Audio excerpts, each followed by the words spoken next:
And then we have a second Ahmad coming in. And now I'm going to start. I'm recording to the cloud and I'm going to go share. Sharing is done through this. And I'm sharing it and I choose the screen and it's 8:46. So we are supposed to get started. And I'm going to close this and welcome everybody. This is the third week. This week we have, as always, 5 days. One of them is a holiday, so there will be only 4 lectures. Next week we start. Next week we have week number 4, and then there are 3 weeks left, and we're finished. And each one of the remaining 3 weeks, we're gonna have a. We're gonna have. Let me go over here. A guest lecture from Oxford. So if I click over here, ask people, how do you know what we are going to do when we are going to do? I look into the very first set of lectures and I say, this is when I told you what the plan would be throughout. So Maria Violaris, and I do have some links. There's a paper, there's the paper, and then now this is the actual videos with her. So you can watch her actually describing these things. The first, this will be on July 8th. This is the abstract. And then every Wednesday, starting July 8th, we're going to have the lecture from Berkeley. Well, I'm going to, first of all, say I have Alisa coming in. I have to accept Alisa. Let me write down quickly the attendance. So I have Alisa. And then I have Ahmad, and then I have Blake. I wrote Blake. No, yes, now I did. And then we have Scott. And then me. So these are the people who we have at this stage. And there's Carla coming in. And I'm going to write her down. So more people are connecting, and I also saw Christina Snyder in the morning for a appointment. And so last week we had a very short storm that produced a lot of damage that resulted in 3 days of power outages. And so at some point I started kind of whining and say, I wish maybe we don't have meetings on the weekend. But the thing is that it was possible to have, because I didn't know exactly how long the power outage will last. And so he's John, and then here, but then also Emma is also in the room now. So I went through your Canvas grades and I started setting the meetings, and I have absolutely no problem if we are combining week 2 and week 3. But one thing that I did was I met with Christina earlier today at 8 o'clock. She's traveling, so she connected from wherever she was. I'm gonna control Shift H and this will disappear. Now let me ask, I don't know, whoever. I'm gonna ask Alisa. Alisa, can you hear me?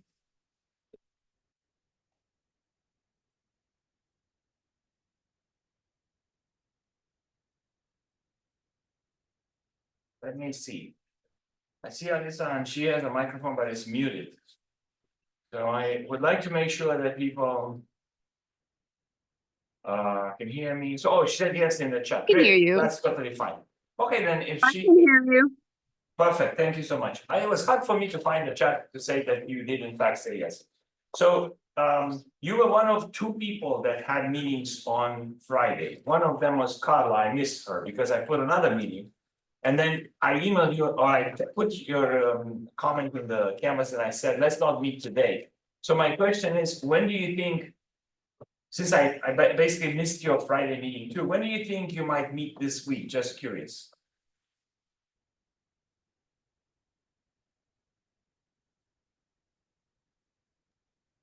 Either Tuesday or Wednesday might be best if we're looking to do it earlier in the week.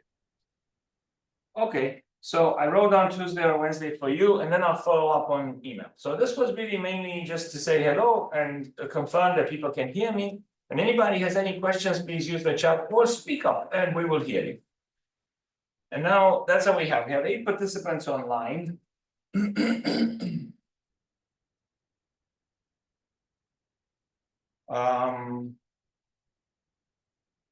But I look like I'm missing somebody.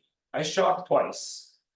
Oh, I see. I did not write Ahmad F. Good. And then you see I have some appointments based on what we knew from last week and then what people confirmed, and some people have changed, and that's all right. Good, I'm gonna close this, 8 participants online, 2 people in the room, we are recording, or we should get started. I'm gonna close the office hours and I'm gonna come back here to the beginning. This is our, well, wait a minute, where am I going? This is our website. So when I click on it, I get what you were looking at. The notes for this week are empty. I did some last night and then I left them empty, so I'm gonna start putting stuff in there. You do have an idea as to what you're supposed to do, because I put deliverables all the way through the end of the semester. Now I'm going to say, I'm sharing the screen. I'm gonna click on Grover Quantum because that's the deliverable for next week. And Carla is coming again, maybe disconnected. So let me run the first 2 or 3 minutes of Grover Quantum for you to see what kind of thing I put under the link.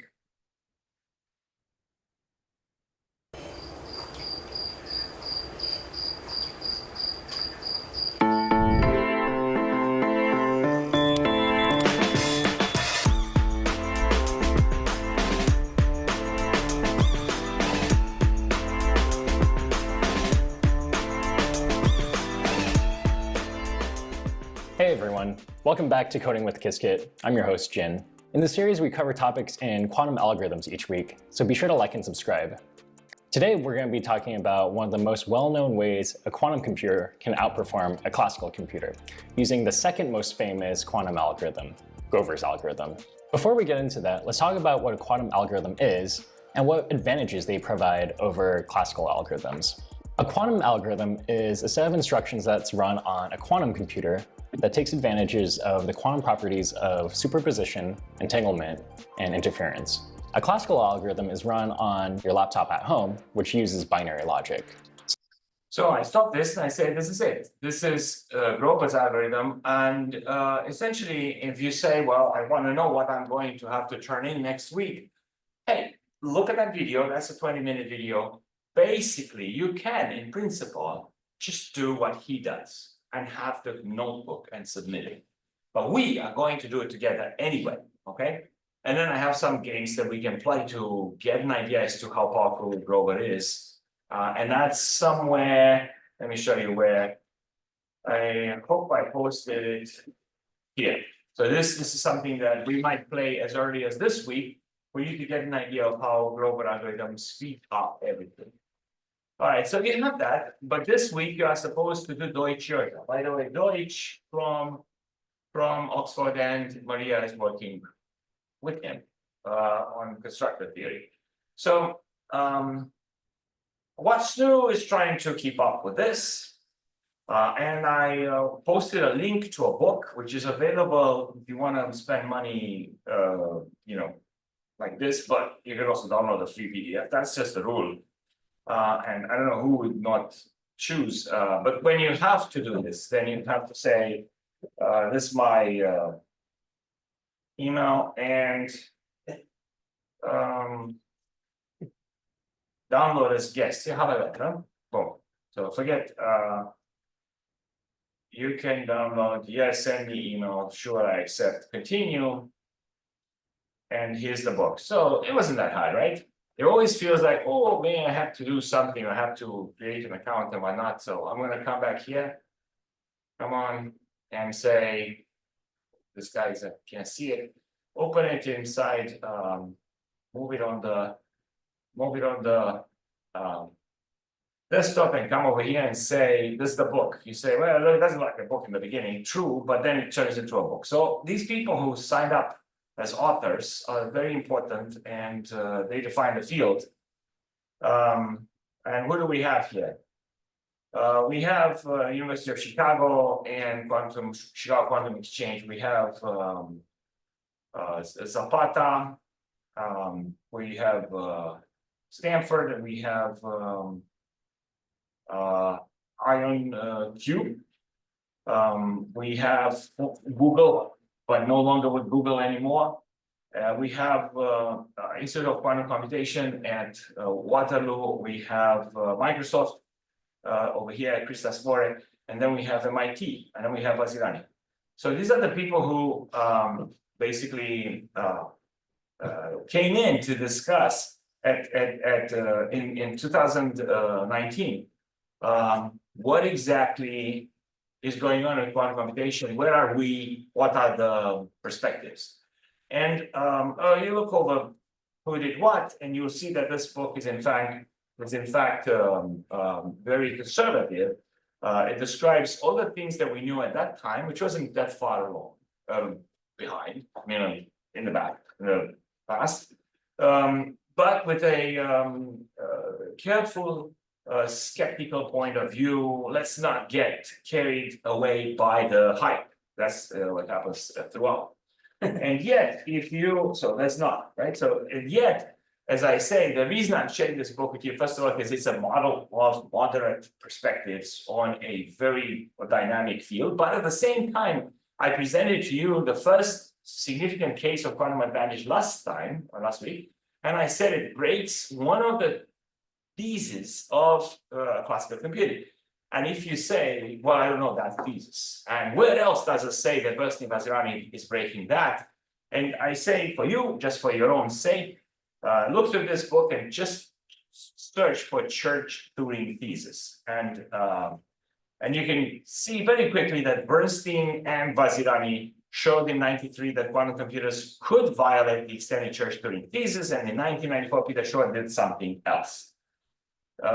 So as I'm going to go through this, but what is the Church-Turing thesis? Yeah, so it simply says that, listen, so you, from your point of view, it should be this. There is some limitation that classical computing has that we are basically able to overcome. On the other hand, it says, well, give me that limitation. So I'm going to say, for example, first you need, this is the edge thing. So you say, first I need to understand that there's that claim, and I want to be sure that the claim is not made by people who are overhyped or overhyping the field itself. So the book says we are not, and yet it shows up. Watch out, there is this thing which is an important thing. The second thing is, I'd like to understand the important thing. So if you say Church-Turing thesis, I'm just going to go and say, about computer complexity. True, but the extended Church-Turing thesis simply says something that you can, anything that you can do with a probabilistic Turing machine. And this one says, not if you're doing Bernstein-Vazirani, because that sort of breaks that. It's going to create, going to break that limit. So you can go belong a certain approach faster. And that algorithm says you can. And that's important, at least to bring it up. It's not something particularly useful, like somebody will hire so you can do for them Bernstein-Vazirani every day. It's actually a proof of concept. So if you say, for example, extended Church-Turing thesis, you can see that a probabilistic Turing machine can efficiently simulate any realistic model of computation.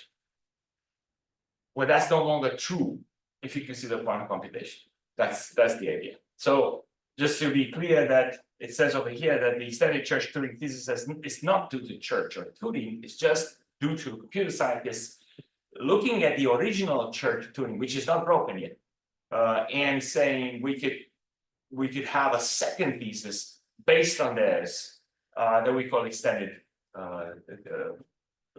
thesis.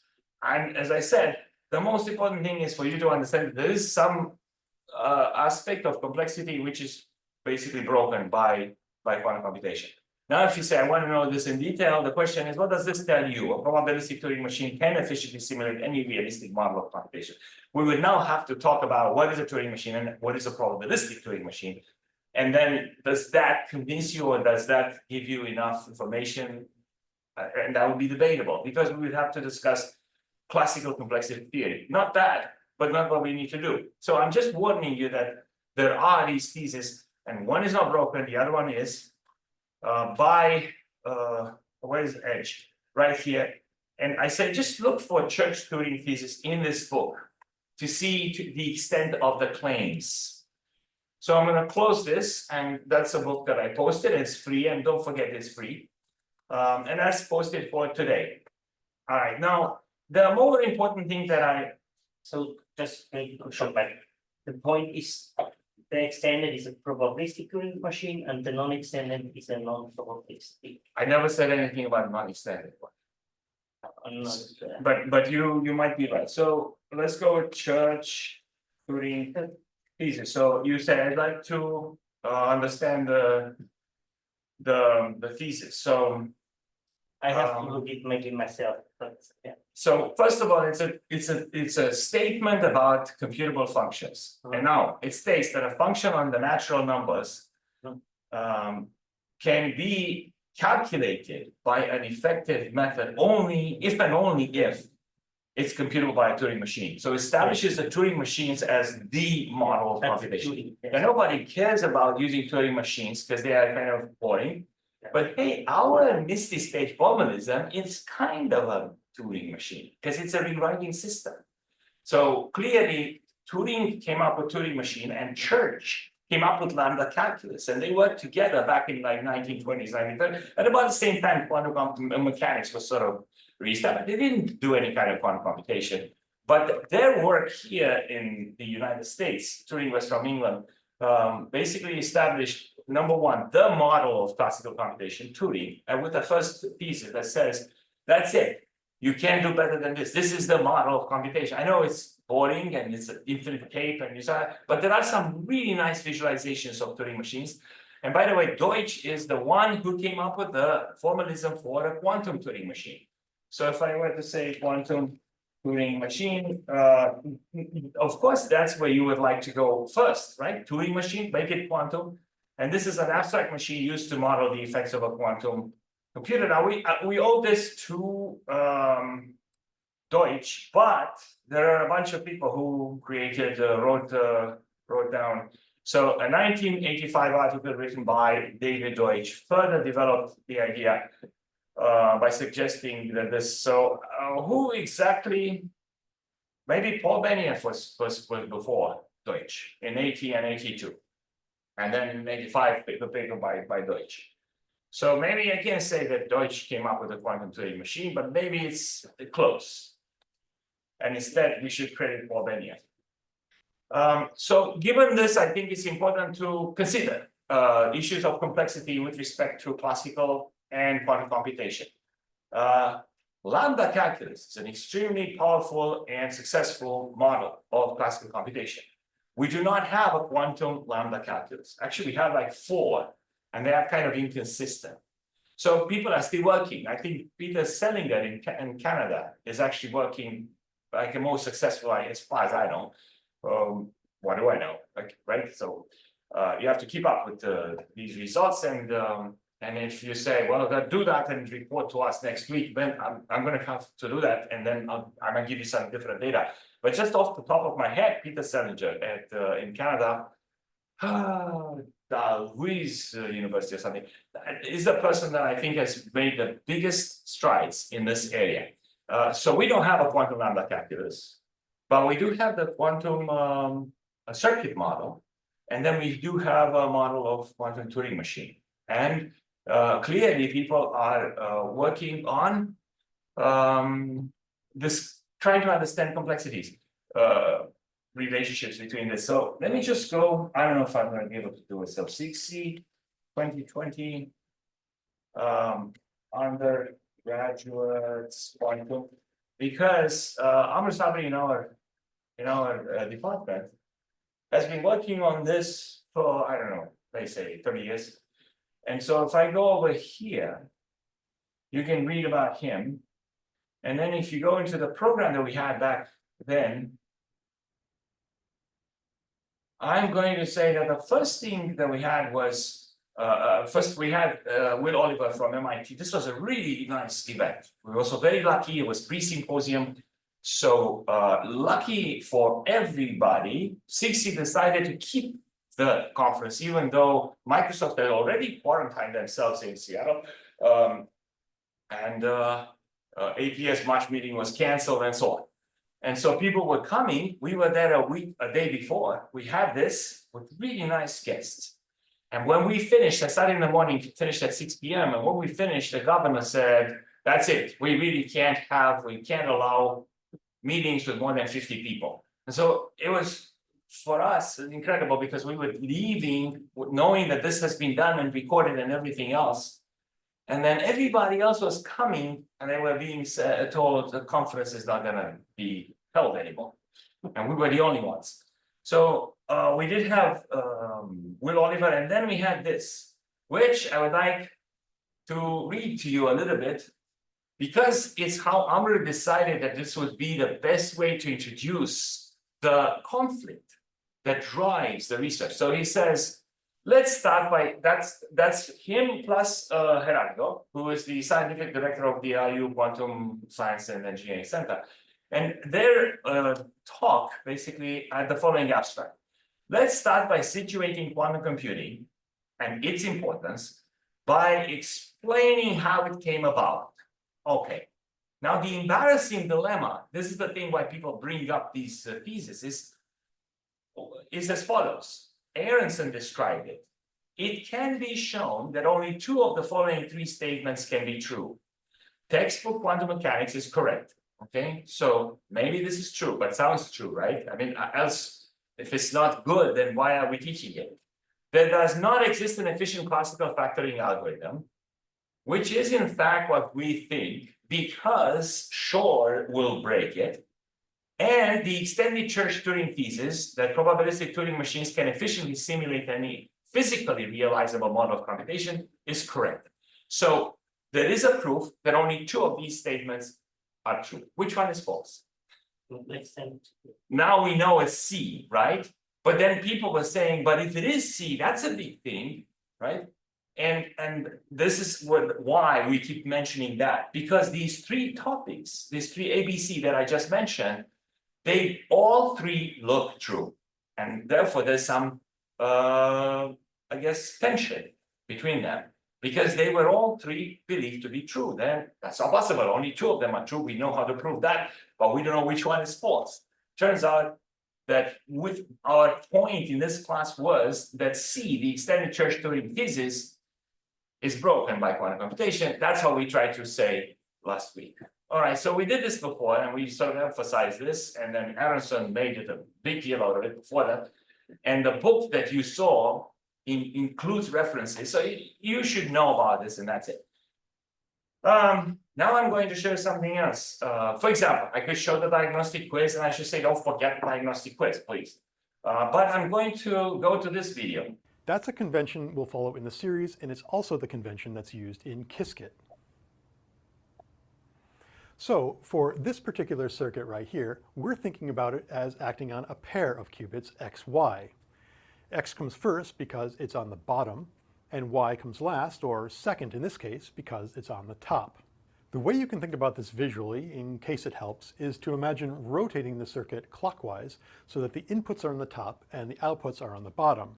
So exactly what we were talking about a week and a half ago, please understand that the convention is not this, even though he uses it because of Qiskit and because he could set at the beginning of the videos, he says, we'll use this, fine, okay, that's. But normally, we do not read like this. Normally, we read top down, which means YX. But he says, if you do this, even he in his books does the same. But if you are looking at this video for the first time, how about we change it? You don't even know we changed it. And if you say, but it doesn't seem reasonable to go up, well, then rotate the circuit and go left to right, which kind of in English, everybody writes left to right. So this is the part where he explains that's why Qiskit does what it does, and Elma has an even more natural perspective on that. So we are finished with this as well, and now I have the last thing for today. Since I told you the Grover deliverable next week could be put together by you, looking at that video, and then with your knowledge of Qiskit and so on, what do we do with Deutsche Joscha this week? And I mention these two researchers. This is Sophia Economic, this is Ed Barnes, because we have a number of high school teachers in attendance, I mean, now, but also asynchronously. And we meet with them and so on. And so the idea would be, how exactly can we teach this, if we can, and when, and under what motivation to people who are young, let's say middle school, let's say high school, or maybe early and incoming undergraduates. So I have two papers that I wanted you to read this week. This paper is, of course, by Sophia and Ed, but with Terry in between, because he wanted to, I mean, they wanted to make sure that what they were saying is consistent, because they were some of the first people to adopt his Mr. State formalism. And then the second thing is, I probably mentioned last time, is this is a set of slides that Ed 2 years later described at this meeting, how their summer schools goes with very young students, high school students. So if they claim that this is possible for them, you know, we can think about it, and then those of us who actually teach high school classes could also try. Let me think if I could do it, given what I'm doing normally, and given that I know my students, and then maybe some would say, okay, let me do it and see how it went. I mean, maybe you do it once because people ask about it, or maybe you have time and they haven't asked, and you say, I'll show you something interesting, or maybe it's not possible to do it. So, so this is the thing that will introduce the Deutsche Urja. And that's what I would like to do today. So everybody who wants to stop me or has questions, you know, that's totally fine. You know what? How about we go one more tangent? If you remember the highlight quiz, you probably remember that there are 4 parts. And this week you look into the first set of lecture notes, and you will say, you described every week. And this week we're supposed to start paying attention to complex numbers. So that wouldn't be bad. Where exactly do I look for complex numbers? And it's going to be in this document. And if you click here, you remember this document. It's a document that has 3 chapters: complex numbers, linear algebra, quantum mechanics, for very young students. Ours had complex numbers. We didn't do anything. Let's say we start this week. Probabilities, we did this, right? It's not in the booklet, just tangentially. And then linear algebra, which really was supposed to be the diagnostic quiz and discussed last week. So now I'm going to show you, for example, earlier with Christina Snyder, I said, pick a problem here. And she said 11. And I say, I will now show you that all the problems that I listed over here are from that document, and the document contains the answers. So how long is the vector 1, -2, and I? Let's just randomly pick, okay? And you go back over here and you say, click on the document and scroll down until you find a linear algebra. And you could easily say it's probably in this area, maybe over in this one area. And if you don't know that it's in that area, you just go by the pages that I indicated. And as you scroll down, this is the nature of this document. There are sort of paragraphs, definitions, and examples. And you're looking for an example that has 1, -2, and I, or something like this. And as you scroll down, again, you have examples, definitions, text. And slowly, you get to the point where this is the exercise that I told you about. That is just randomly picked in the morning. And since I went and described that, I guess I wanted to share it with you. So now, this week you really should be looking at these so that we could come up with some reasonable understanding as to how coefficients might look, because every qubit is essentially, if expressed in the computational base, is going to be alpha 0 plus beta 1, where alpha and beta are complex numbers. So suddenly you need to know how complex numbers behave and what they do. So I'm coming back over here, and I'm going to ask a question that I asked John a little bit earlier. I'm going to ask Elma, this is here. Elma, can you calculate? Let me switch to this one. I'm going to start calculating. I'm going to write something. So just a second. Share content. I want to share the screen. I'm gonna start broadcasting. So. Start sharing. And then I'm gonna say, yes, I wanna continue. And so now let's move to. My iPad, where I'm gonna start writing stuff. And these are the people, I still 8 people. And now I'm gonna do this and go here, and this is what we did. In a second, it will show up. This is what we did on Friday. So now I'm going to say, let me take my pencil. Where's my pencil? I don't want to participate. So the complex numbers, most is now the quits or this was other. This, we don't have numbers. We don't have complex numbers here. We don't have numbers at all. If you say, wait a minute, you know, what are you talking about? I say, here, I do have real numbers as probability operators. Yeah, okay. And by the way, this reminds me. There's a question by Elmar that I want to answer today.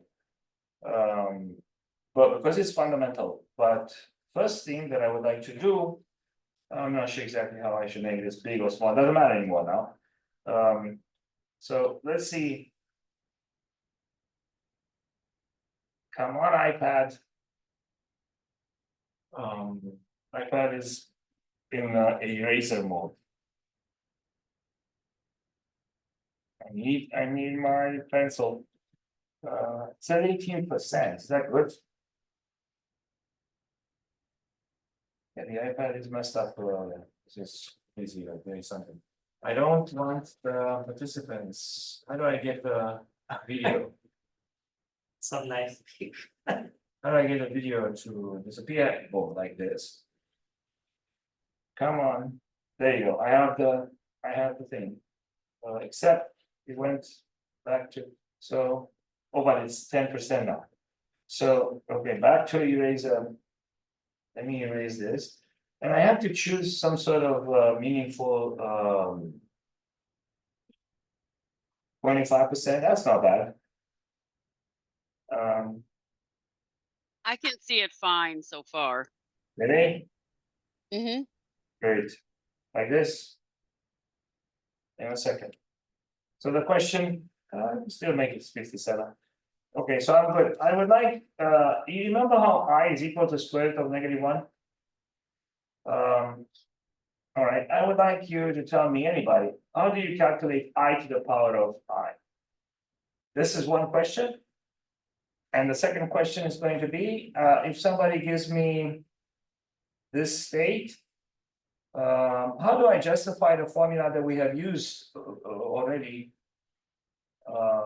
to calculate the probabilities? So if this was to be, describe this as a something times 0 plus something else times 1. Okay, what exactly do you have here? And what do you have here? Well, these things are going to be the probability amplitude, so square, they will give you the probabilities. And remember that we said that the probability is going to be something like n squared over m squared plus n squared. Given that this is n and this is m. Okay, so I have two things. So is anybody interested in helping me on the first one here? Where we go -1 is 1. Is it, yeah, is it -1? No, it's not. If you say like, hey, we gave you a -1, tell us what it is. How about -1 well, I don't say anything. the answer is 0.2. Kind of 0.2. Is it 0.21? Kind of, yeah. How did you calculate it? Calculator. That's exactly right. So the first here is apparently, so you can ask somebody to calculate for you. That's always good, as long as you trust the other person. So this is kind of 0.2, okay? And now the question is, how is that? Well, I mean, look, let me write something in because we have to switch back to the other one. So I'm going to say, you have this, I guess, formula that says that this is equal to, and you're going to say, how do you know this formula? So it's something like this, the cosine of alpha plus I sine of alpha. And so this is from Euler. Swiss. That's exactly what I was going to say. So very important Swiss person. Most important. I mean, absolutely, probably the biggest. Is he on all the banknotes over there? He was on the 10 Swiss francs. So you don't have a banknote that's 2.71828? The other It was the 10, francs. when I was a kid, it was the 10 Swiss It francs. should have been his constant. So It you go should to be, the store and yes, say, exactly. this is Yes, 2.71. but 2 Swiss, but 2.7. Anyway, we're having fun here with the idea of putting Euler on a banknote that's whose value is exactly his He's not- constant. So exactly what do you think is I? If I could make this one 0, that would be so great, but in that case, this is gonna be 1. So then what alpha does that? And used to say, for example, that's just ridiculous. How do you want me to know that formula? In a second, I'll show you. It's in the highlight quiz. Then I'll show you, because the highlight quiz is supposed to ask questions where the answers are already provided. Then you will see that it's in the appendix of the Martin Laforet. So I'm gonna say that e to I pi over 2 is going to be I. Because the sine of pi over 2 is 1 and cosine of pi over 2 is 0. So then I say, great, you want to raise this to I? Then, okay, my eraser says, use me. Who knows? Maybe I made a mistake already and the eraser knows better. So it says, then this is going to be, see, this is going to be put e to I pi over 2. I have to say that I solved this with John. I asked him last night. And then when he came here in the morning, I actually asked him again and we kind of worked this out.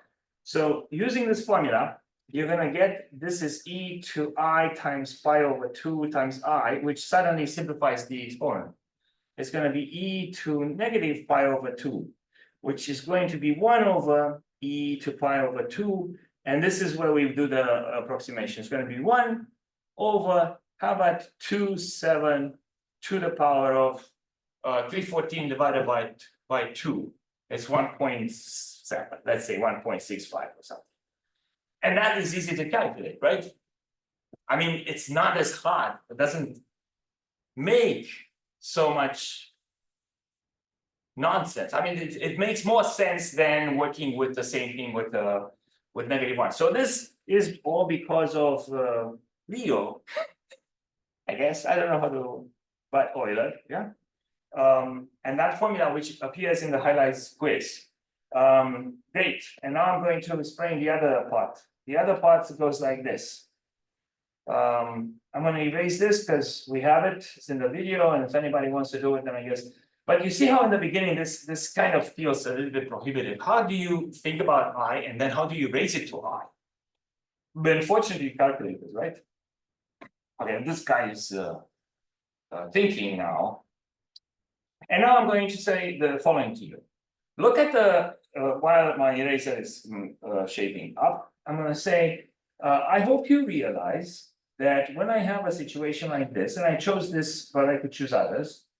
I have 3 possible outcomes black and 2 possible outcomes white. So I'm going to say that just to describe this, even though that's where we are going, I'm going to put coefficients. So how about 2 whites and 3 blacks? And because we discussed that this is going to be 0 and 1, then I'm going to describe this one as being 2 times 0 plus 3 times 1. Because that's what white and black are. I cannot see it because there is What is it that we're gonna say? set position, I will set things. Okay, people in this room, maybe even people online cannot see it because that thing was there, and hopefully now it's gone. I don't think that people online have trouble because that only showed on the screen here and my iPad doesn't have it. So look at this. This is what every book normally has at the beginning. So I go to Elmar and I say, Elmar, 2 0 plus 3 1, is that a valid qubit state? And he says, yes, it is, if you can prove to me that this is 1. Right, but it isn't, because we know that these are probability amplitudes, and if we square them, like so, so these are probability amplitudes, and if we square them, we should get the probabilities. At which point I say, great, it means that I'm stuck. Why am I writing it so, even though 2 2 squared plus 3 squared is not 1 because this is an unnormalized. So what am I supposed to do? Normalize. How do I normalize? Well, I say I have to create something in there, like 2 over, I don't know, a, whatever a might be. 0 plus 3 over a, 1. That's what I want to make. Divide by a, I don't know a. A is 2 and 3, right? So, but what's the property here? It's gonna be 2 over a squared plus 3 over a squared, supposed to be 1. Now I can find a. So then it's going to be 2 squared plus 3 squared over a squared. Okay, let's go back and fix this. 2 squared over a squared plus 3 squared over a squared is equal to 1. So clearly I'm going to have that a is supposed to be, which implies that a is supposed to be 2 squared plus 3 squared. Now immediately I say, what does this tell you if I have something like this? White, dot, dot, dot, white, this is n, and I have black, dot, dot, black, and I have m. In other words, I don't just want to do this for 2 and 3. I want to do this for n and m. Clearly, then a is going to be n squared plus m squared. So we have this formula, and it's also on page 83 in the book by Terry Rudolph. Okay, and if that's the case, then look, that's why we always consider n squared plus m squared. So then I guess I'm going to say, what are the probabilities? The probabilities are going to be, the probability of getting 0 is going to be 2 squared over a squared. And then here I should say a squared is equal to that, a squared, I'm sorry about that. So then, in general, this is going to be n squared over n squared plus m squared, and I'm done. All right, then the probability, so this is what Elma was saying. I don't understand where that formula comes from. And I say by the same reasoning, it's going to be m squared over n squared plus m squared.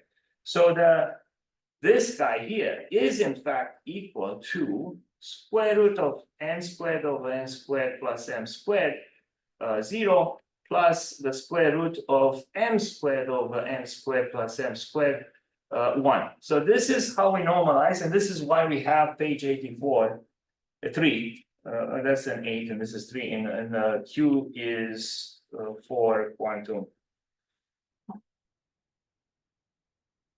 formula in the book. So I solved 2 problems today. One was, let's talk about I to the I. Well, if we don't have Euler's formula, we're stuck, but we do. And let's discuss the formula for the normalization of the quantum state. And I said, great, that's the formula. If I were to use red for this guy, I'm going to say, this is, I don't have red or anything. This one here represents the probability amplitude for the number of black things, and here this would be n, and we have 2 here and 3 here, so you can say n is 2, n is 3. Okay, so what I'm going to do right now is I'm going to go and say, go back to Zoom and stop sharing, because I got to go and start sharing again from this location. And any questions that we have, we're more than happy to entertain. I would like now to describe, and we'll go back to the iPad very soon. Let's read this paper. You may have read this paper, and then that's fine, or you haven't, at which point I'm going to introduce this to you. So Control-Alt-Shift-H just goes away, and I'm going to make. So is it possible to teach quantum information science to high school students or early undergraduate students? And we say yes, but we have to prove it.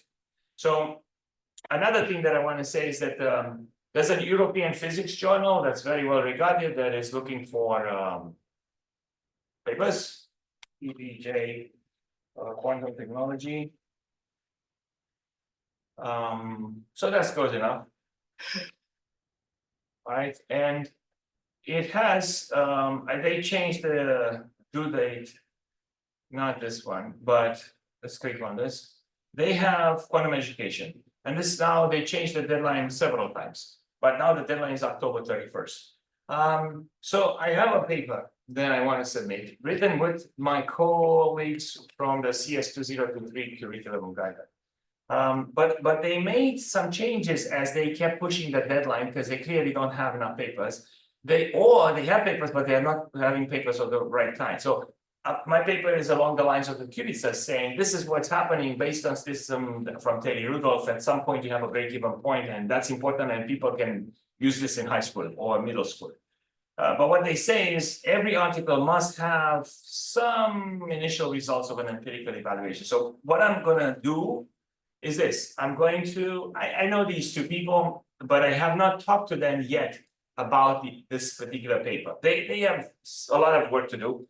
And eventually they will decide if the paper goes in or not. So what I'm going to do here is in a week or two, I'm going to show you the draft, and I'm going to say, I'm inviting anybody who wants to be a co-author to participate to this, because we have until October.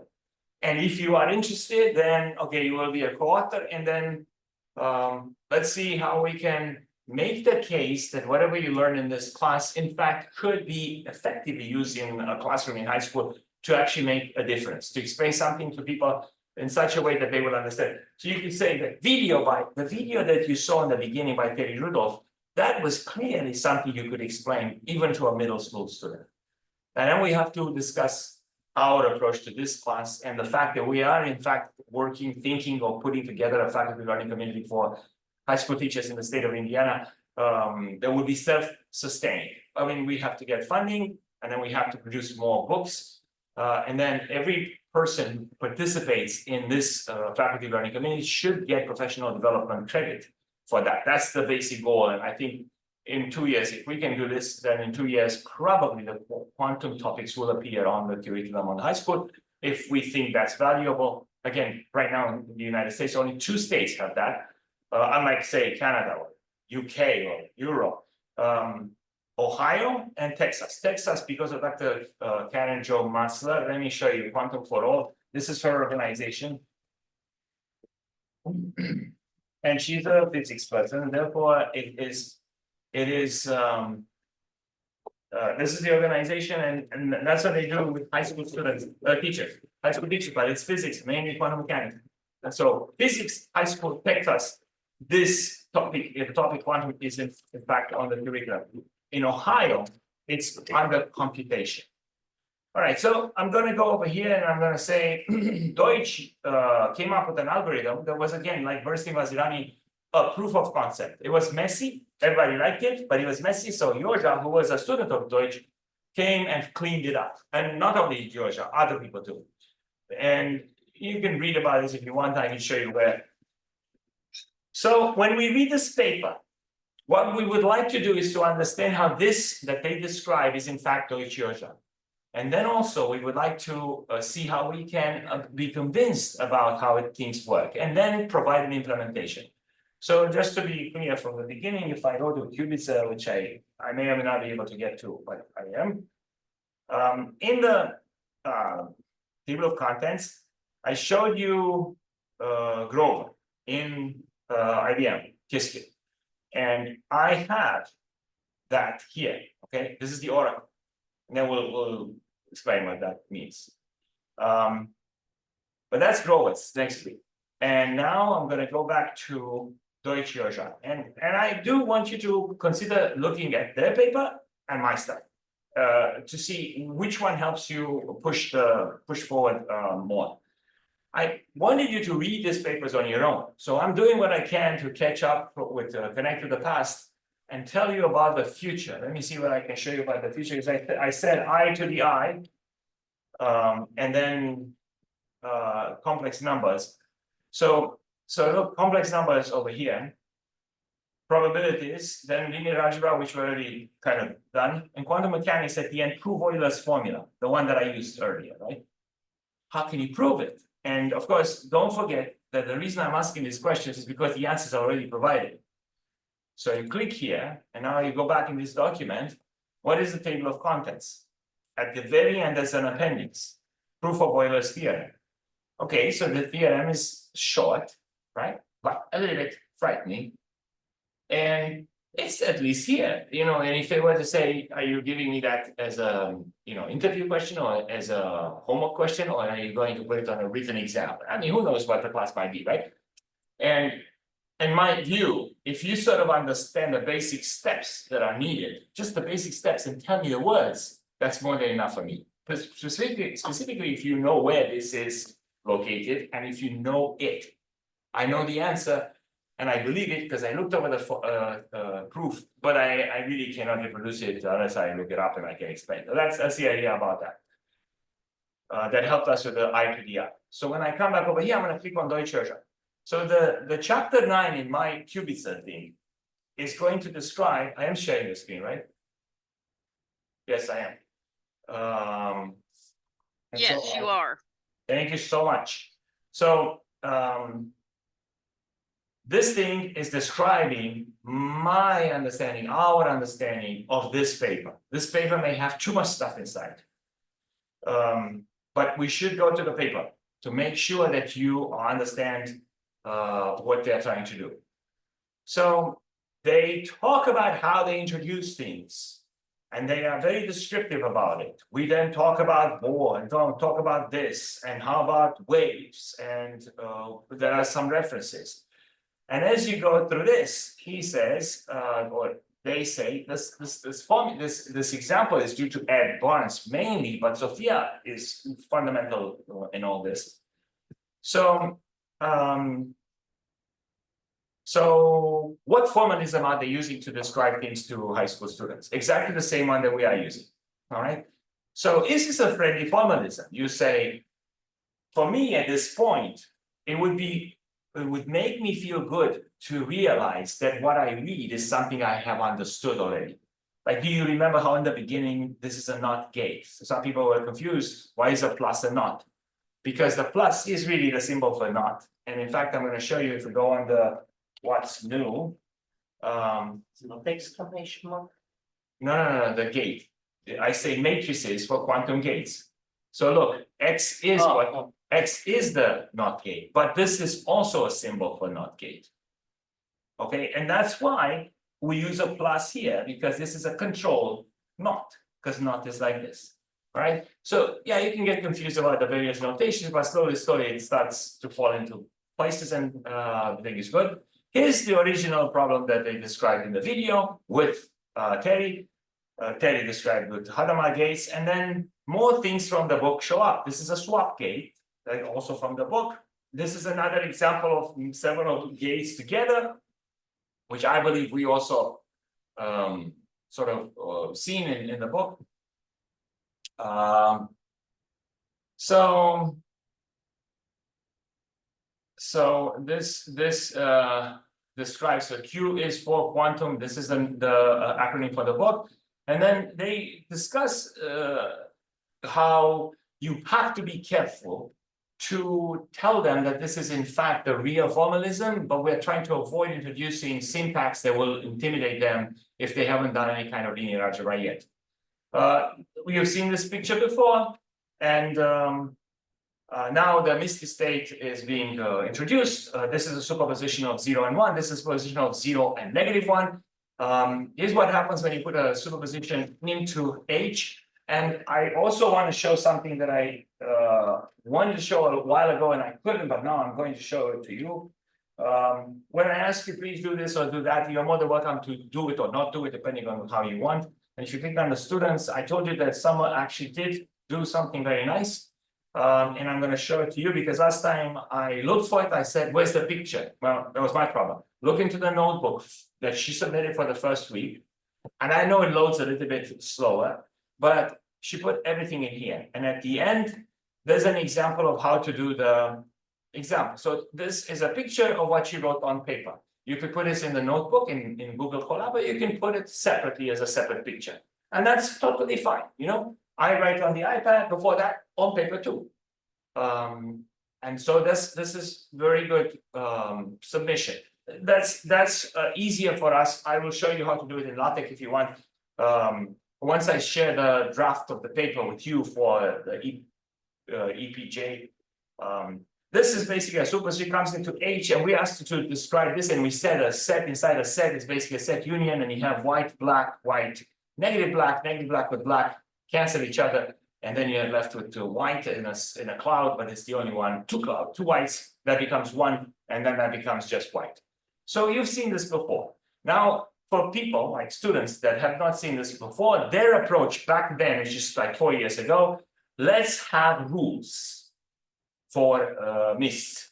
And so rules are going to be described in words, and then they're also going to be described in diagrams. So I feel that our rules are a little bit more concise, but let's see what they say in some cases. For example, this one says white, white, and white, black is the same thing as white, black, white, white. This is a system of two qubits in superposition. The order in the superposition doesn't matter, but an order is preferred, maybe the one on the left. Please understand that white, black is not black, white, which means that you can't swap the order of the bits inside in a string of bits, but you can swap the order of the states in a superposition.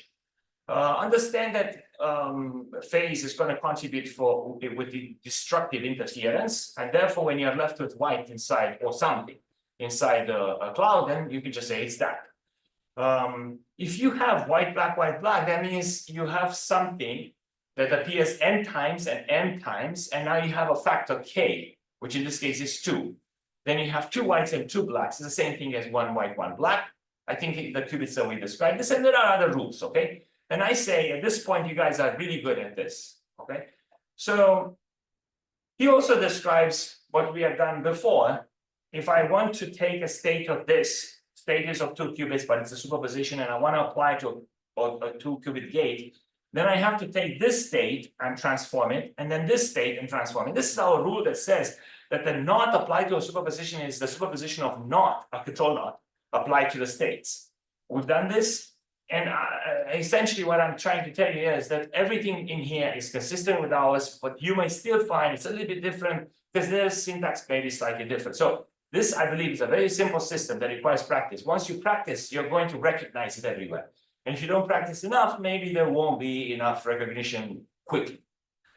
They talk about how they create accounts. Parents have to sign up to go to the IBM Quantum. IBM Quantum changed a couple of things. They are very upset about that. And so how about Qiskit instead? Now the actual game that I would like to play with you is called Money or Tiger. Money or Tiger is in fact an implementation of Deutsch-Jozsa. He says clearly, this is essentially Deutsch's algorithm. Great. Now Elma is going to say, what's Deutsch algorithm? Then you tell me what Money and Tiger is. So Deutsch algorithm says, if I have a function that is either balanced or symmetric or constant, I want to see how fast I can determine if that function is of one type or the other. And in the classical sense, it takes a long time because you have to look at all the individual components until you get into the second half to realize that it's constant or that it's not constant. And in that case, it's balanced. But in the quantum sense, in the quantum approach, you can do it in much faster. So it's almost the same situation as bursting and passing running, but you are supposed to find which function you are being faced with. So now I'm going to show you this picture, and I'm going to describe the actual problem. There are 2 doors. One door is marked white, and the other door is marked black. Behind these 2 doors, you can have a tiger that's very hungry or money. So there are 4 possible cases: tiger, tiger, money, tiger, tiger, money, money, money. It doesn't make sense for the purpose of the game to consider the tiger, tiger. But then you realize that tiger, tiger, and money, money is a constant function, and tiger, money, money, tiger is in fact a balanced function, right? So it's either money or tiger, or it goes half of the domain is money, the other half is tiger, or half the domain is tiger, then it switches to money. So we rule out the possibility of tiger, tiger, don't include it into the game, and now you have 3 cases. Either there is a tiger behind one or the two of the 2 doors, or there is no tiger. If there is no tiger, then you clearly would like to get the money. There's plenty of money, lots of money. But you have a limitation. The one limitation is that you can either open both doors or not open either door. So if the two doors are having money underneath, then it's good to open them both, get the money and run. If there is at least if there is a tiger on the right or on the left, it doesn't make sense to open the doors because you open them both, tiger comes out, eats you, and you can't do anything with the money. So now they say, you have an oracle right here. An oracle is something you can ask a question and get an answer. And this oracle, I have to explain to you how the oracle is used. And it says over here, you could ask the oracle if there is a tiger behind some door. For example, to ask the oracle if I'm going to make this smaller a little bit like this. If I want to ask the question, this is the oracle that you see on the wall. Put a black ball on the left. So here you always feed a black ball over here. And here, put a ball of the color of the door that you want to know if there is a tiger behind or not. So if you put white, black, you're asking, is there a tiger behind the white door? The oracle will either leave the black ball unchanged, which means no, or will change it to white, which means yes. So I'm going to ask Elma, how many questions do you need to ask this oracle to be sure that you're not opening the doors? 2 if I not to keep box on top of it. No, but there's nothing quantum yet. Yeah. We're talking about classical 2, exactly. You could ask 1 and get lucky. If you ask, if I put black, let me ask John. If I put black in the oracle, what question am I asking? If there's a tiger on the black. That's right. The black on the left is my test ball, and if it changes color, the answer to whatever question I'm asking is yes, there is a tiger. The second ball in here, I said John's question was black. What does it mean? It means that you're asking me if there is a tiger behind the black door. Okay, if I put black and out comes black, the answer is no, there is no tiger behind black door. But if the ball on the left changes, that's how the oracle is implemented, then the answer is yes, there is a tiger behind black door. So you could ask the question and find that there is a tiger, and then you got lucky. You should run away immediately. But that also means that if the answer is no, there is no tiger, you have to ask another question, but the other one, because you're going to open the doors to get it. So let's say that the number of questions is not 2, but on average it's going to be 1.5. Hey, that's the problem. You can only ask one question. That's the rule. Suddenly you realize that's not the game I want to play. Because if I get lucky, fine, ask the question, and then I run. But if I ask the question and it says, no, there's no tiger there, I have to ask about the other door. If I can't possibly take the chance, because I can just vanish back. So the idea is, can we do better? There is a limitation here. On average, 1.5 queries, but can you do it with just one query? And the answer is, if we build a quantum circuit and it does the right thing, then we could ask one question, get the answer, and we will know for sure if there is a tiger behind either white or black. That's the problem that Deutsch is solved, and that's the problem they are describing here too. So at this point, I would hope that you understand the problem and that the classical implementation does not allow you to know for sure that you can open the doors to get the money with just one question. You have to ask 1.5 questions on average, which means that in some cases you really need a second question. So classical implementation, you can't do it with one question. Quantum implementation, basically the challenge is you do it. Okay, look, these guys are presenting this to high school students, and apparently a significant number of them, if not all of them, are doing it. How are they doing it? Can we do as good as well as them, right? So I'm going to come back here and I'm going to say, what should we do? We should read the book some more, the paper, because in the paper they explain how they approach this with the students. So let me show you how it is done. For example, if we only have access to classical information processing, then it is clear that the tiger box needs to be queried twice in order to be sure that there is no tiger present, all the time.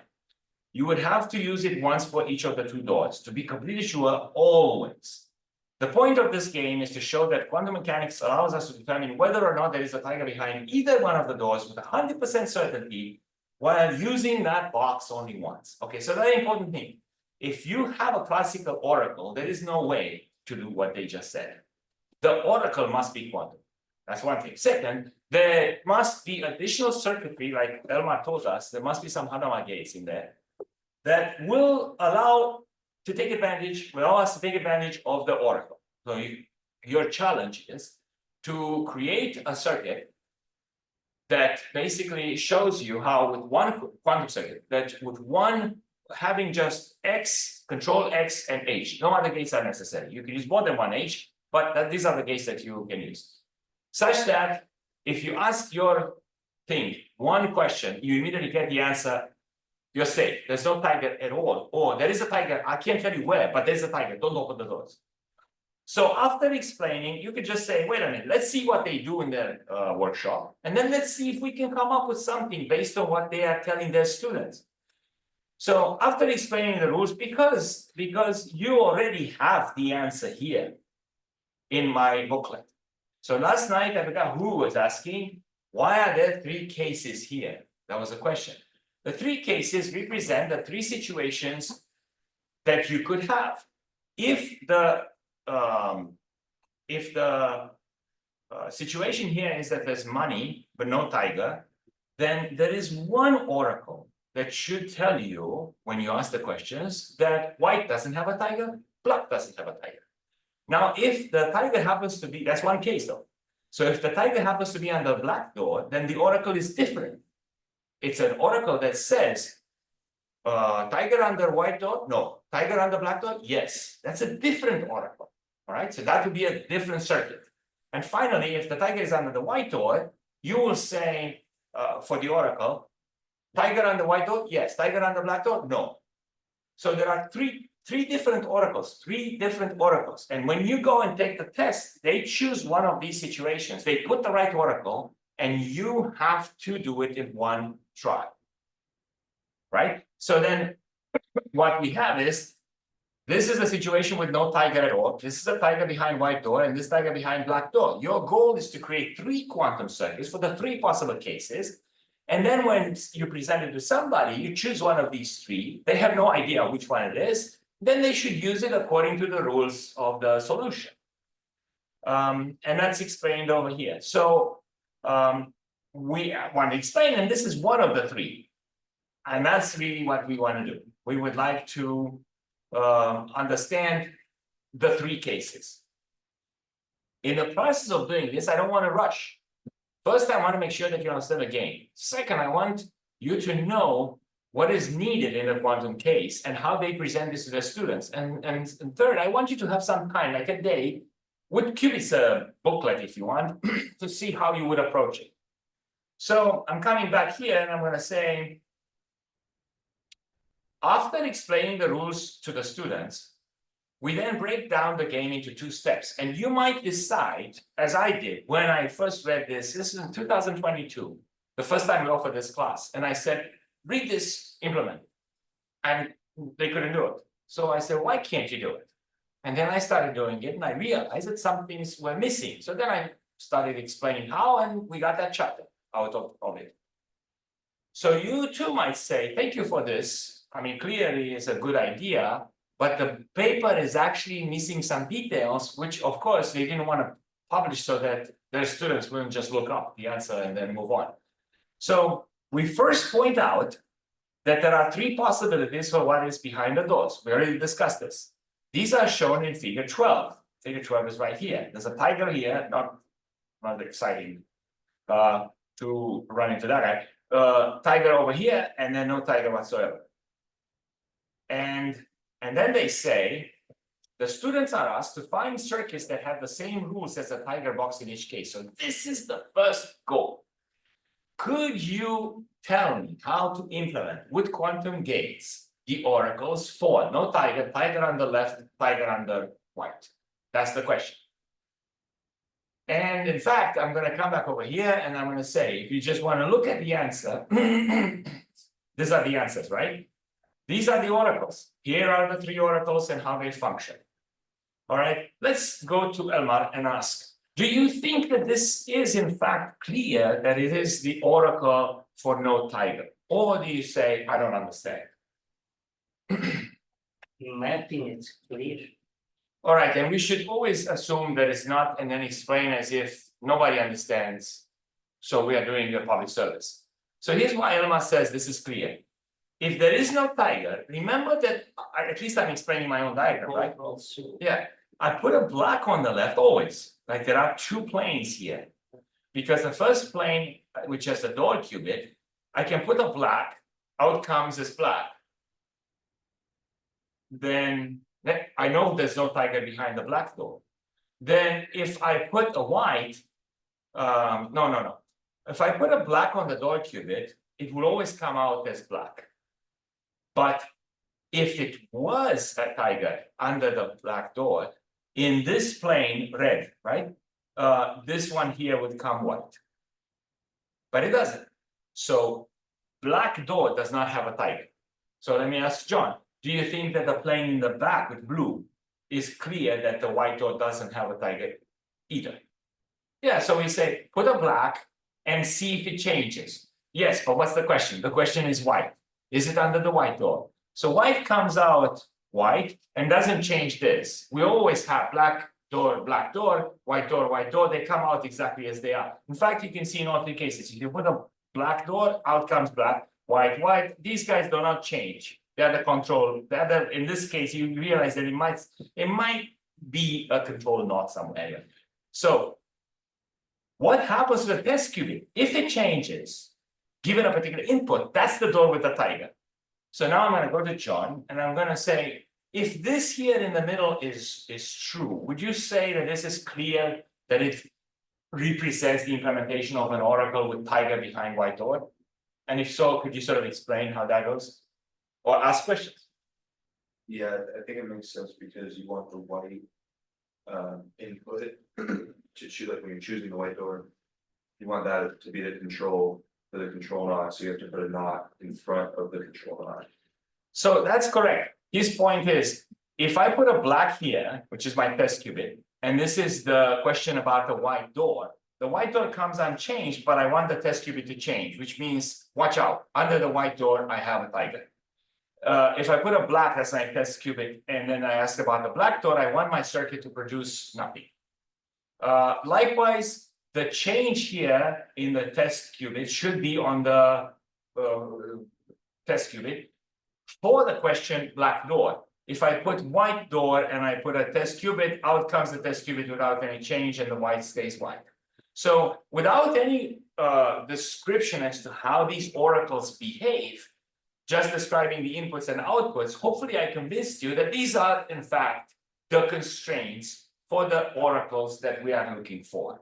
So we have to stop here, but at this point, on page 33, you understand how these oracles function. And now the question is, could you prove that these oracles with the NOT gates and whatnot behave exactly as we want them to behave? And how would you prove? You would basically follow with Misty states. Then they tell us that if you have either one of these oracles, and you are going to put Hadamard gates at the top and Hadamard gates at the bottom, the protocol will change a little bit, but you will be able to answer the question in one step. So I want you to understand that once I create the oracles, and I have them implemented with quantum gates, then I can put them sandwiched between Hadamard gates. And now watch out what you're asking, because if you ask the right question, you get the answer telling you tiger or no tiger, but you don't know where the tiger is. But if there is a tiger, you will be warned in one question. And the way this works is like this: you put two black balls, and if they come out unchanged, there is no tiger. So the protocol has changed. You ask the question, only one, but you ask it differently. You don't ask it like in the classical sense. And if you put two black balls, okay, they no longer test and door, just two black balls, and the one on the right comes out white, then that means there is a tiger somewhere. And so this would be your job now to say, let me create the actual circuits with the, see, oracle here, nothing. Oracle here is what John was telling us, and Oracle here is just one control knot, put the Hadamard's on top, study these three circuits and prove to yourself that two black balls in here will produce no tiger, tiger, tiger. You cannot tell that it's behind white door. We know because we are describing this, but they wouldn't know. They wouldn't know it's under white door. They would just get the warning, there is a tiger somewhere, run. And we know, we're looking into the circuit, we know where it is, but they wouldn't. But that's the point. So this is Deutsche Jurja. It has an oracle, it is entirely quantum. There are three cases, and you have to prove that every single case, one question solves the problem, as opposed to in a classical sense where you need to be sure, two questions. So our goal for this week will be to implement the three cases and to verify that it's working and to move on to maybe Grover. And that's basically the plan. So you understand the oracles and you have a day to think about it, and tomorrow we're going to start solving it step by step. Any questions?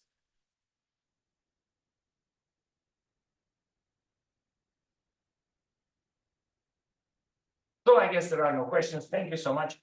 I am going to then pursue people in general to make sure that they are making and they're meeting with me this week. We can combine week 2 and week 3.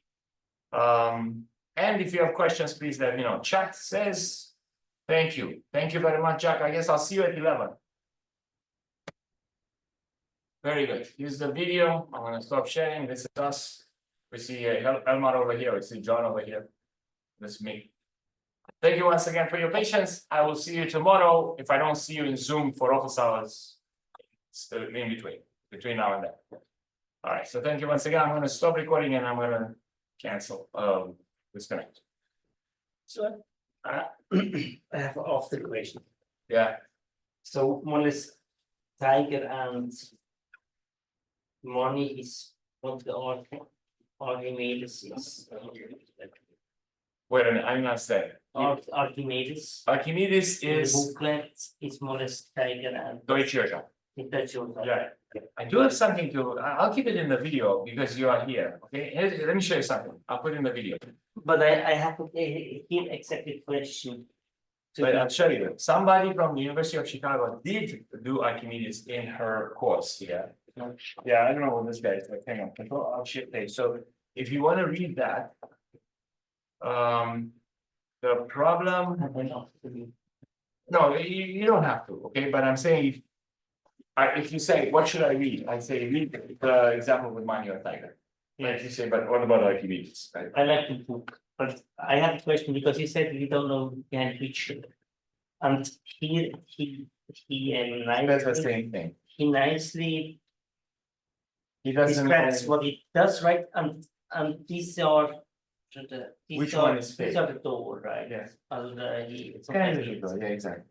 and then when you take this, I want to calculate it with my own. Choosing the first 4, choosing actually the first 4 that I want to, that are the go towards behind. I see. And well, my question is why, when you look at this one of the 64, it's always this one collapses, this one not, this one collapses, this one not, this one collapses, this one not, this one collapses, this one not.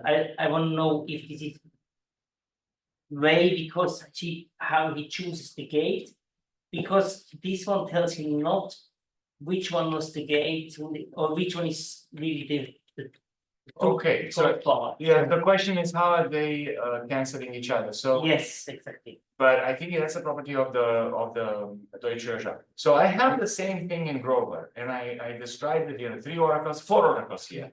For the I'm sorry, I don't hear anyone at all. I think I lost my hearing, so Oh, very sorry. I just have stand like this. Yeah. That's fine. So what I'm saying is that if you look how this calculates here, some cancel here as well.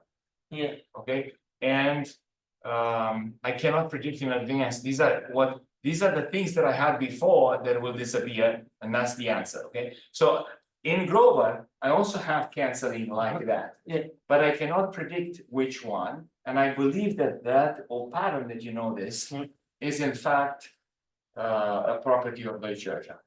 It's just a property of the Yeah. sheet, like I have over here. But I want to show you something with, let me see, where's Diana Franklin? So, do I have Diana? No, how I about? still will try to just go through it and see if I come to the same pattern even with different gates. I somehow, That's good. maybe I don't understand why, but This here is Introduction to Quantum Computing for Everyone, and she was the first to use in edX. Terry Rudolph's system. So let me show you because she did Archimedes here. Mhm. And she regretted it. because it's very complicated. Yes, It's it is. two- it's 8 states, I mean, Yeah. it's just. So that's why Money and Tiger is better. But why, I thought when I read it about why he uses so many states, right? Like he could easily have used Yeah, at the time, 3, he could have used 2 and then the other one broke it down to 1. I mean, why he thought he have to take 8 bars just because for fun? I'm not sure why he chose 8. On the other hand, at the end of the chapter, he says, if I now double them, it doesn't make any difference. I think what he want to show is this is already this is already really limited he can show, right? And when and this is I can even go more crazy, right? With the doubling, I think he knew that he could go down to 1 or 2 or Correct, but he also says, 4. that this is kind of like too heavy. So Yeah, where is the, yeah, let me see if I can find, I really want to find the. This is the first one, right? Single queue, I want multiple queue algorithms, phase fund, keep oracle, let's go here. So then, this is very Steve Azirani, kind of like we did, and she has the little things over here. But let's go here, this Archimedes oracle. And the issue is, when she thought, I'll just use the book, right? yeah. And the problem is that when you go through this, it just becomes just so much. Yeah, it's not so much because You it's give more up, I tenses, can't yeah. do it anymore. So Yeah. that's why these people, Ed Barnes and Sophia, I said, how about we simplify it with Money or Tiger? Yeah. And it's suddenly, but this is exactly what we discussed earlier. So if I run this. I have speed two, so it's super fast. If it runs, I'm not sure. But I can go and say, come score here. Come on. All right, so let's try another one. So there exists a set of 3-bit codes. Okay, yeah, so she says we have this thing, which is what you have over there, and we apply these Yeah, codes, yeah. and we are doing the Mrs. States and whatnot, and she does a really good job of actually introducing the Mrs. States, changes the formalism a little bit, changes the probability meaning a little bit. Everything works very well, and she has a 2-part, so this is her perspective on how the superposition operator, right? So look, suddenly, Yeah, I have too many and I don't know if I can handle it. And wait, so she keeps saying, now I'll put it in the oracle, she just followed the book, and even Teddy says it was kind of messy. yeah, It's unfortunately, and that's why he accepted to be on the paper that introduced Money or Tiger, because it drastically simplified. simplifies it, yeah. So she looked at this and you go this, and then you go through this, Yeah, and she explained what's happening. collapsing, yeah. She has too many possibilities, and she said it's just not. Yeah, But the cool thing what he does here is he organizes, first of all, he just uses, I love ASCIIs. And he just writes down ASCIIs here with I know you do, because you email that way. Yeah, do I? ask, yes, with fixed size. Yeah, it's Yes, just, very and good. then you look at that one, right, and you it's can so see the pattern. clearly ordered, and you can see the pattern, and that's it works exactly with the ASCIIs, it totally, yes, I'm old fashioned. No, but that's okay, because there is a guy who wrote some code. I mean, I love how he scratched it, right, the both so, but then when you really saw it, and I see myself, I mean. These are calculations, right, and you can Yeah. see that sometimes I start. What is this?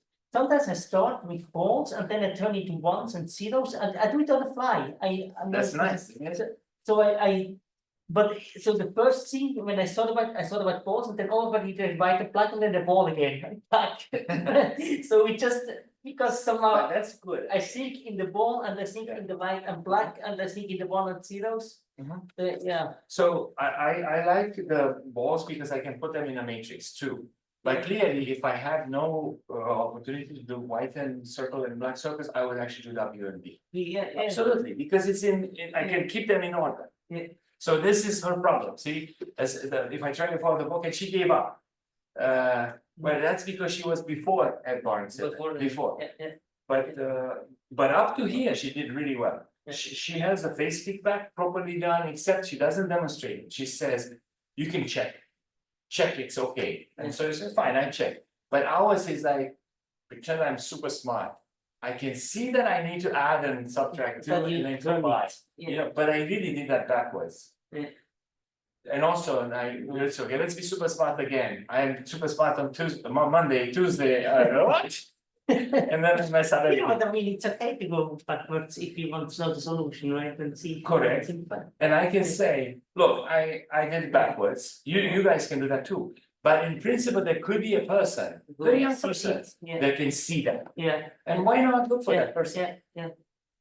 And so I wanted to show that she did this work back in 1919, so and 20. So this is very early. His book is came out in 17. 17, yeah. Yeah, if people wanted to consider taking these classes, they are worthwhile. I think it's cool. Myself, I mean, I was in the weeks, right? And I'm not. First of all, I forgot about the inner product. I have to look that up, and Yeah, thanks. I remember the eigenvector, but not the eigenvalue. But I know I will get there. But then where I have to catch up is trigonometry. This was never. I never went really deep into it, and then the other thing is using this trigonometry formula for. They use it with the complex numbers, and I have never worked with complex numbers, so I have to look into. I see. But I was in the school of applied science. We have not deep maths. That was exactly my problem. That's why I want to do this PhD. I haven't had any linear algebra before. I had last year a class by super teacher Super teacher. yes, his name is gosh, no. So very small. You believe in gosh. Gosh. Yes. That's the I title. believe That's the title of a humorous album by a comedian that died. But look, you said you have to review trigonometry. Yeah, There is this book which says no complex numbers, and I will explain to you the short algorithm. The only issue here is that it relies on trigonometry. So if you say, wow, for high school students, actually, they have to be high school students really interested in math, like trigonometry. So if you go through it, and you go, say to page 103, you remember the chapter 10 in Vazirani, Papadimitriou and Dasgupta, right? That's super fast chapter. Last chapter, I said chapter 20, it's only 10. yeah. Well, at some point, he goes into Yeah. quantum Fourier transform, Yeah. and they do the same. Let's go to. So there, okay, Yeah. two things. I don't know in the real Fourier transform. I know that you can find sinus waves with it, and I know that I can use NumPy to do it, and that's it. Because we did this once. So I'm saying high school material, very, very clear, but the limitation is you have to accept formulas like this. Mm. And I think you might not, right? It depends. At some point, it gets a little bit too big, these formulas. Mm. They end up being too big. They're simple, but they are too big. So he explains everything. There's nothing that he leaves unexplained. I will ask people to look through this book in the last week Mm. and write the paragraph. So what's the storyline? And I don't want you to go through all the equations, but I want you to understand the 4 steps that you need to go through to calculate short in general, as a story.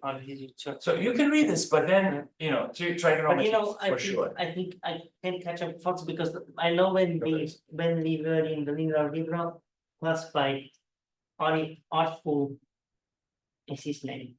Artful.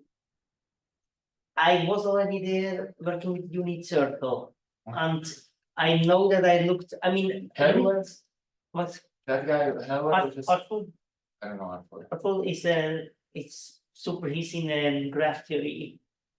Artful in ISC, he's. Oh, and now here, over Yeah, here, yeah. Bloomington, I see. Yeah, Artful, I'm he- gonna look him up. Artful, yeah, he's in my PhD committee as well, and I will do the graph theory class, but he had one introduction to intelligent systems, and it's all about explaining you why machine learning, what's the guts of the machine learning, Mhm. not we do machine learning and apply all these Python libraries. So it's the first part of the class is pure linear algebra, then it's about single value decomposition, and then he goes down and he uses the book from the guy from MIT. And then after that, it goes into the gradient descent and so, but first you know about single level decomposition, and you know Yes. that's where I really catch up with linear algebra. And I know there we went into trigonometry, and I looked at unit circle. Unit circle is familiar from electronics to me, but not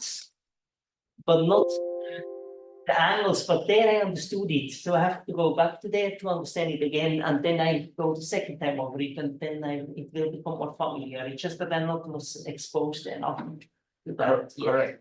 So I'm trying to find, I posted a book, I have it. It's called, let me go to Amazon, so I'll show you the book, I don't know, I use it in 310, which is problem solving with data, so. Machine learning, before machine learning, that's the title, before machine learning, so we made a big case that. It's from no start, yeah. I'm not. No, it's not, no, it's not, it's not this guy, so this is the book. And before machine learning, you have to start with basic, let's read the sample, just basic linear algebra. Yeah, So I use this in A310 because they do not want to program, they do not want to do math. They just want things to work. And I say you have to. you have to. And as far as quantum computation, we said it was tough to introduce it before. But now it's easier because linear algebra is used in machine learning. So we can say, hey, you're learning it there anyway. Yes, yeah. This was the key to provoke. That was the proposing. surprise to me when I started here at school. I mean, I program since I'm 10 years old. I program since 40 years, right? And it's for me very, very hard to understand that somebody not can program. And I was so shocked getting to know here people who come to CS, learning CS like computer science, and they don't know Python, they don't know anything, but you come here and you want to, of course I understand, you come here because you want to learn it, we have to teach it to them, but Yeah. it's so shocking to me that But I cannot imagine that can program at but that age. I'm gonna explain something. So then when they said, we want 310, problem solving with data, they said the first part should be a not as complicated 343, which is data structures, and the second part should be use anything you find in the libraries with Python to do actual machine learning. So they don't want, say, if I say, let's talk about data structures, how about an AVL tree, let's program an AVL tree, that's where they say, no, it's too hard for us, we're not computer science, we're data science. But again, it's graph theory, I mean. Yes, exactly. Yeah. So this is the book, look, Yeah. I will post it if you want, because it's really very, very basic. I think it's a nice book to have. Yeah. I mean, not necessarily now, but who knows when. Yeah. It's just very slow, and then I kept telling them, please believe me that you have to understand this.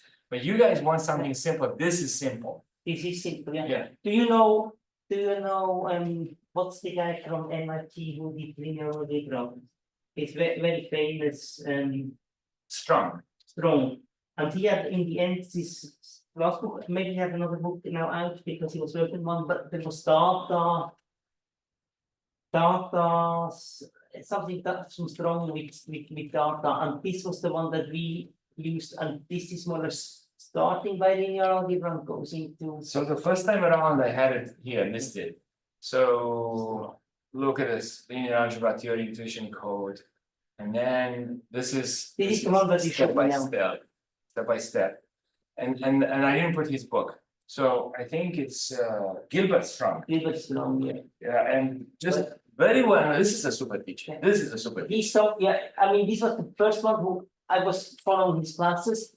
And then luckily Artful was using same, this one, this, the only dog, Yeah. learning for data, this is the one that is really doing what we did in class. And then the other one was more indeed, what do we do, right? Why, and that's why Yeah, to understand things about the composition and tensors, it helped me so much. It helped me so much. And in my old place where I worked, I asked my mom, what is similarity doing? And then the guy who should have the exposure, yeah, look it up on Wikipedia. I mean, you can read as much Wikipedia as you want. If you have no background in That's algebra, you'll never understand things like the composition. That's- It's so difficult, right? So and you need a textbook of some sort, some and kind. it was not difficult, you just have to practice. Yeah. It's yeah. Okay, well, I Yeah. hope everybody's in good shape. I'm going to go back to saying that, Yeah, and yeah. let I me ask Carla, do you have any question? I see you're still here. We just kept talking about this, but is there anything I can clarify? she was just listening to us. No, I was just enjoying the conversation and trying to learn some more. Very good. Thank you so much for staying here with us a little bit Yeah. longer. Thank you. I appreciate it. I've learned a bit.